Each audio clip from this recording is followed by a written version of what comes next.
ماں کے ہاتھ ویسے اٹھے رہتے ہیں، اور جب ماں کے ہاتھ اٹھ جائیں اجابت کے سارے دروازے کھل جاتے ہیں۔ میں نے پڑھا کتب حدیث میں جو دعائیں رد نہیں ہوتی ان میں سے ایک ماں کی دعا ہے۔ جب ماں ہاتھ اٹھا دے تو جنت کے سارے دروازے کھل جاتے ہیں، اور یہ لازمی نہیں ہے کہ ماں رابعہ بصریہ ہو تو پھر ہی اس کی دعا قبول ہوتی ہے۔ اپلے تھاپتی ہوئی ماں اور لیپا پوتی کرتی ہوئی ماں جو ہے وہ مٹی سے بھرے ہوئے ہاتھ اٹھا دے تو اللہ ان ہاتھوں کو بھی خالی نہیں موڑتا۔ ماں جب بولتی ہے تو اس کے لہجے میں جبریل بولتا ہے۔ ماں جب مسکراتی ہے لگتا ہے جنت کی ساری کلیاں کھل اٹھی ہیں۔ ماں کے چہرے کی رونق اور ماں کے چہرے کی جو ہے وہ خوشی بیٹے کے دل کو حقیقی قرار اور حقیقی تسکین دیتی ہے۔ جو ٹھنڈ ماں کے ساتھ نصیب ہوتی ہے وہ کائنات میں کسی اور جگہ پہ نہیں ہے۔ جو گھنا سایہ ماں کے دامن میں ہے وہ کسی اور جگہ میسر نہیں ہو سکتا ہے۔ وہ کیا کہا تھا کسی نے کہ 5 سٹار ہوٹلوں میں کھانا کھانے میں وہ لذت کہاں جو چولہے پر بیٹھ کے ماں کے ہاتھوں سے پکی ہوئی چپاتیاں کھانے میں آتا ہے۔ عالی جناب حضرت صاحب کیا کیا اسٹیٹ سیکرٹری نام لیتے ہیں، لیکن وہ لطف کہاں جو ماں اوئے ببلو اوئے پپو اور اوئے مٹھو کہہ کے پکارتی ہے۔ جو مٹھاس ان لفظوں کے اندر ہے وہ بڑے اور بھاری اور بھرکم الفاظ اور خطابات کے اندر کہاں ہے۔ اونچی کرسی پہ بیٹھنے کا وہ لطف نہیں ہے جو ماں کے قدموں میں بیٹھنے کا ہے۔ اللہ نے ماں کے روپ کے اندر ایک محبت اور ایک الفتوں کا ایک ایسا دریا دیا ہے کہ جس کے اندر انسان جب جاتا ہے تو اس کے دکھوں کے سارے میل دھل جاتے ہیں اور وہ بالکل آسودہ ہو جاتا ہے۔ یہ ماں کا روپ ہے، یہ ماں کا پیار ہے۔ تو ماں کا بچھڑ جانا، اس دنیا سے چلے جانا، یہ ایسے ہی ہوتا ہے جس طرح کوئی بندہ گھنے سائے میں کھڑا ہو تو اچانک اس کو دھوپ میں کھڑا کر دیا جائے، پھر اسے پتا چلتا ہے کہ کتنا گھنا سایہ تھا۔ جس طرح درخت ساری دھوپ اپنے اوپر سہتا ہے اور جو اپنے نیچے کھڑا ہو اس کو ٹھنڈک دیتا ہے، اسی طرح ماں باپ سارے دکھ اپنے اوپر سہتے ہیں لیکن اپنی اولاد کو ٹھنڈک پہنچاتے ہیں۔ ماں باپ کے اس دنیا سے چلے جانے کے بعد پتا چلتا ہے کہ میں کتنی گھنی چھاؤں سے کس کڑاکے دار دھوپ میں آ گیا ہوں، اور میری زندگی کے اندر کتنے دکھوں کا زہر گل رہا ہے۔ جو زہر پہلے ماں ہمارے قریب نہیں آنے دیتی تھی، جو باپ ہمارے قریب نہیں آنے دیتا تھا، وہ اپنی باہوں میں اور اپنے سینے میں ان غموں اور دکھوں کو سمیٹ لیا کرتے تھے۔ تو ماں باپ کا اس دنیا سے چلے جانا یہ ایک ایسی محرومی ہے۔ میں اور آپ میں سیوطی نے اس واقعہ کو لکھا۔ ایک دن حضور حجرہ عائشہ سے مسجد نبوی میں آئے، تا حد نظر صحابہ حضور کے انتظار میں بیٹھے ہوئے تھے۔ جو ہی حضور کو دیکھا ادب سے کھڑے ہو گئے۔ وہ وقت بیت گئے جب لوگ پتھر مارتے تھے، اب یہ مدنی دور ہے، حکم ہو گیا ہے کہ میرے نبی کی آواز سے آواز بھی اونچی نہیں کرنی۔ وہ لمحے بیت گئے جب لوگ آوازیں کستے تھے، اب حکم ہو گیا میرے نبی سے مسئلہ بھی پوچھنا ہے، پہلے گھر جاؤ، صدقہ لو، فقیر ڈھونڈو، خیرات کرو، پھر میرے نبی کی چوکھٹ پہ آؤ، تمہیں پتہ چلے کتنی اونچی بارگاہ میں جا رہے ہیں۔ تو یہ ادب کے زاویے اور ادب کے قرینے طے کرنا پڑتے ہیں۔ حضور آئے، مسجد میں قدم رکھا، تا حد نظر صحابہ سے ادب سے کھڑے ہو گئے۔ آقا کی آنکھیں چھم چھم برسنے لگیں اور حضور نے روتے روتے فرمایا، لو ادرکت والدیہ او احدہما، کاش آج میرے ماں باپ زندہ ہو یا ان میں سے کوئی ایک ہی زندہ ہوتا، وَأَنَا أُصَلِّي صَلَاةَ الْعِشَاءِ، اور میں لوگوں کو نماز عشاء پڑھا رہا ہوتا۔ انسان نے دکھوں کا دور دیکھا ہو، بعد میں اللہ خوشحالیاں دے دے تو انسان اس بات کی ضرور آرزو کرتا ہے کہ میرے ماں باپ نے میرے دکھوں کا دور دیکھا، کاش آج میرے سر پہ عزتوں کی سجی ہوئی دستار بھی دیکھتے، آج مجھے وقار کی مسند پہ بیٹھا ہوا بھی دیکھتے، آج میرے گھر میں بچوں کا کھیلنا بھی دیکھتے، آج میرے آنگن کی بہار بھی دیکھتے، آج دولت کی ریل پیل بھی دیکھتے، آج عزتوں کا ظرف جو مجھے نصیب ہوا ہے وہ بھی ماں باپ ملاحظہ کرتے، آج میرے وقار اور میرے عہدہ و منصب کو بھی دیکھتے، معاشرے میں میرے مرتبہ و مقام کو بھی دیکھتے تو کتنے خوش ہوتے۔ جب اللہ کسی کو دولت دیتا ہے، عزت دیتا ہے، شہرت دیتا ہے تو جلنے والوں کی ایک طویل فہرست ہوتی ہے اور پیار کرنے والے بڑے تھوڑے ہوتے ہیں، لیکن ماں باپ بھی لوث محبت کرنے والے ہوتے ہیں۔ تو انسان جب کسی ایسے مرحلے پہ پہنچتا ہے تو وہ ضرور یہ آرزو کرتا ہے، کاش آج میرے ماں باپ ہوتے تو وہ دیکھتے تو کتنا خوش ہوتے، ان کی آنکھیں کتنی ٹھنڈی ہوتی۔ ان کے دل کو کتنی تسکین پہنچتی مجھے اس مرتبے پہ پہنچا ہوا دیکھ کر۔ ظاہر ہے جب حضور پیدا ہوئے تو باپ کا سایہ سر پہ نہیں تھا، 6 سال کی عمر تھی۔ حضور اپنی سمجھا کہ یہ میرا بخار اب جان لیوا ثابت ہوگا۔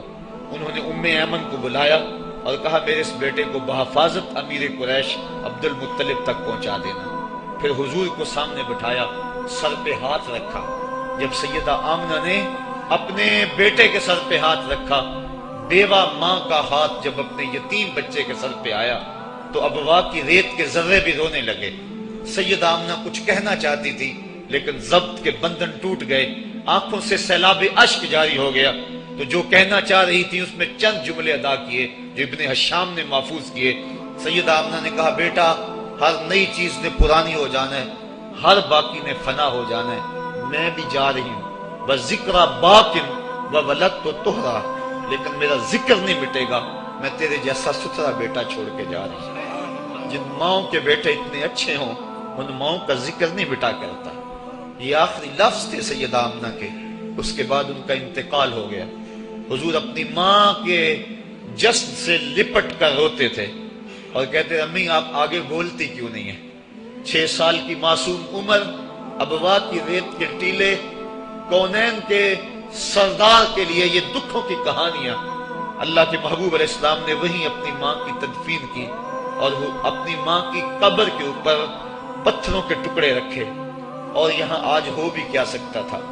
مدینے میں حضور کی ماں کا انتقال ہوتا، کتنے صحابہ جنازے میں ہوتے، فرشتے جنت سے پھول لے کر آتے حضور کی ماں کی قبر پہ چڑھانے کے لیے۔ یہ ابوا کی ریت ہے، مسافرت، غربت۔ حضور نے مٹی کے اس تودے کے اوپر اپنی ماں کی قبر کے اوپر پتھر کے ٹکڑے رکھے، اور وہ کیا کسی شاعر نے کہا تھا تجھے کن پھولوں سے ہم کفن دیں، تو جدا ہی ایسے موسموں میں ہوا جب درختوں کے ہاتھ پھولوں سے تھی کہ امیر قریش حضرت عبد المطلب کا بھی انتقال ہو گیا۔ میں نے ابن حشام میں پڑھا ہے کہ جب امیر قریش کا جنازہ اٹھا تو پورا مکہ امڈ آیا جنازے میں، لیکن 8 سال کا ایک بچہ تھا جو دیواروں سے لگ لگ کے روتا تھا۔ آج اس کا یہ سہارا بھی چلا گیا۔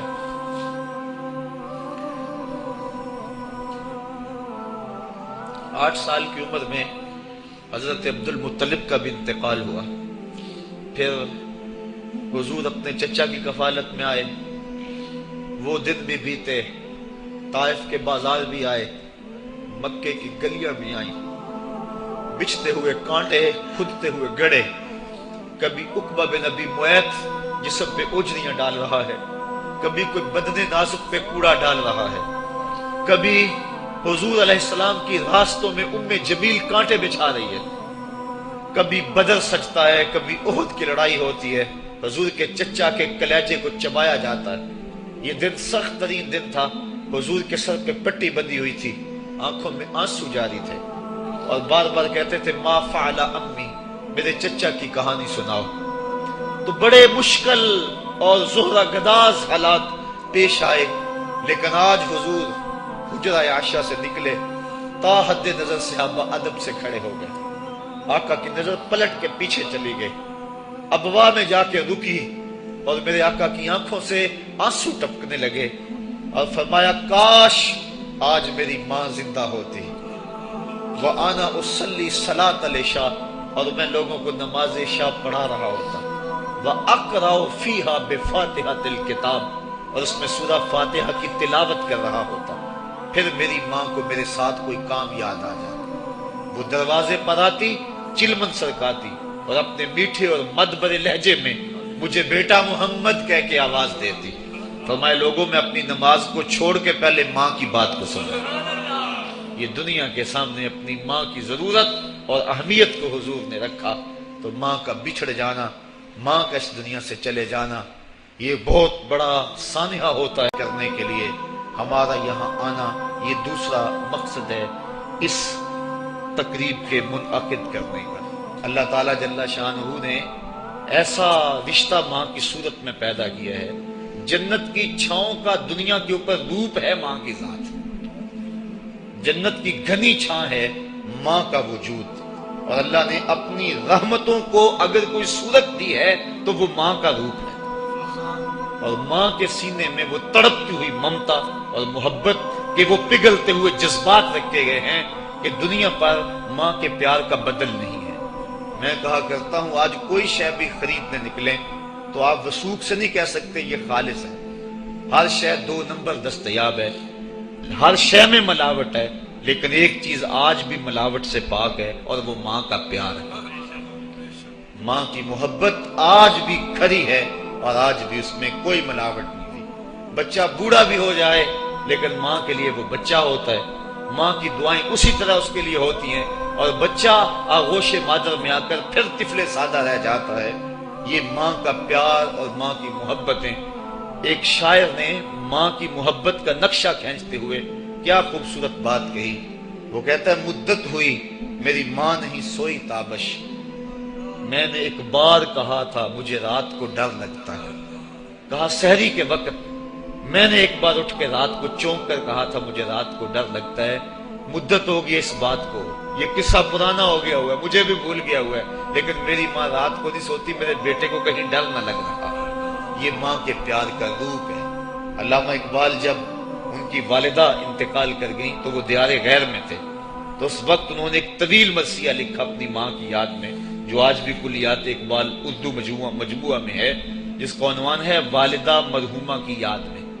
اس کے اندر لکھتے ہیں آہ اب وطن میں ہوگا کس کو میرا انتظار، آہ وطن میں ہوگا اب کس کو میرا انتظار، کون میرا خط نہ آنے سے رہے گا بے قرار، آرزو لے کر تیری خاک مرکت پہ آؤں گا، اب دعائے نیم شب میں کس کو میں یاد آؤں گا، کون پچھلے پہر اٹھ کے دعا کرے گا۔ ہر ایک سے کہنا پڑتا نا جناب دعا کرنا، مولوی صاحب سے بھی عرض کرنا پڑتا حضور دعا میں، حجی کو معتمر کو کہنا پڑتا جناب دیار حرم میں جا رہے ہو اور دیار حبیب میں جا رہے ہو، وہاں مجھے دعاؤں میں یاد رکھنا، سین حرم میں بھی اور جالی کے سامنے بھی۔